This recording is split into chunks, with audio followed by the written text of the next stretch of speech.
एक बार की बात है, गौतम बुद्ध किसी गांव में उपदेश दे रहे थे। तभी एक व्यक्ति ने पूछा, स्वामी, सबसे बड़ा पुण्य क्या है?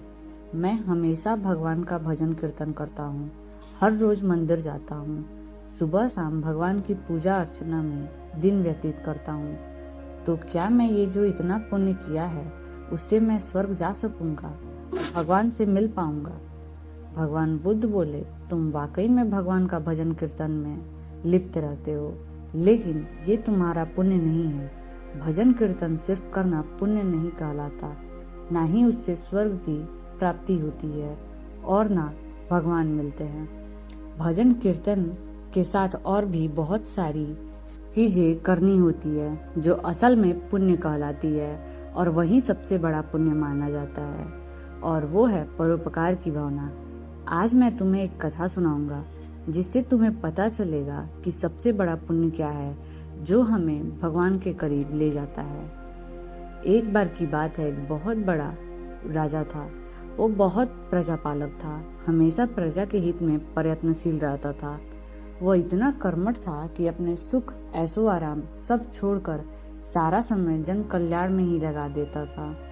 यहाँ तक कि जो मोक्ष का साधन है अर्थात भगवत भजन, उसके लिए भी वो समय नहीं निकाल पाता था।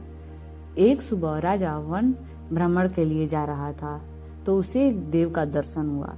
राजा ने देव को प्रणाम करते हुए उनका अभिनंदन किया और देव के हाथों में एक लंबी चौड़ी पुस्तक देखकर उनसे पूछा, महाराज, आपके हाथों में क्या है? देव बोले, राजा, यह हमारा बही खाता है जिसमें सभी भजन करने वालों का और भक्ति करने वालों का नाम है। राजा ने निराशायुक्त भाव से कहा, कृपया देखिए तो इस किताब में कहीं मेरा नाम भी है या नहीं। देव महाराज किताब का एक एक पृष्ठ पलटने लगे, परंतु राजा का नाम कहीं भी नजर नहीं आया। राजा ने देव को चिंतित देखकर कहा, महाराज, आप चिंतित ना हो, आपके ढूंढने में कोई भी कमी नहीं है।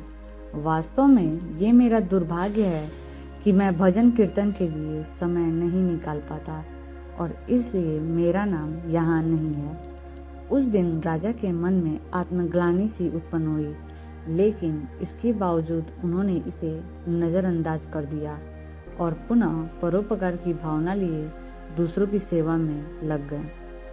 कुछ दिन बाद राजा फिर सुबह वन की तरफ टहलने के लिए निकले तो उन्हें वहीं देव महाराज के दर्शन हुए। इस बार भी उनके हाथ में एक पुस्तक थी, लेकिन उसका रंग और आकार बहुत ही छोटा था।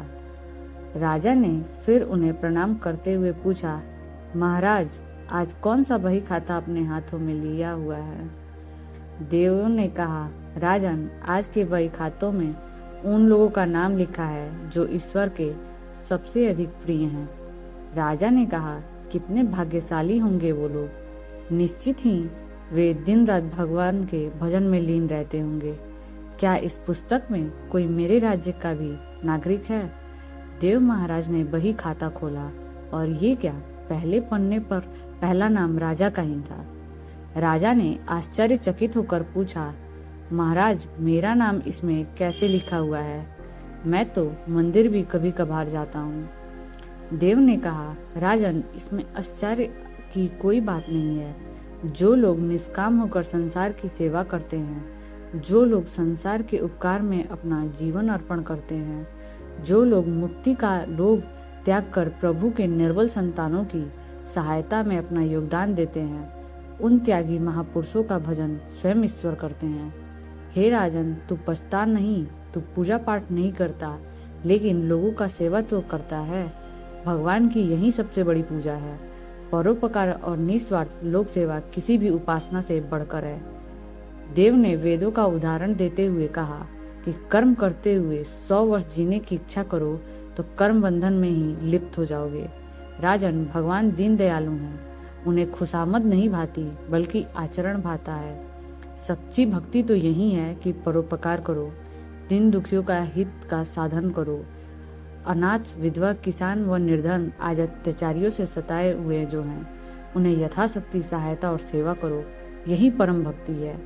राजा को देव के माध्यम से बहुत बड़ा ज्ञान मिल चुका था और अब राजा भी समझ गया कि परोपकार से बड़ा कुछ भी नहीं है। जो परोपकार करते हैं वही भगवान के सबसे प्रिय होते हैं।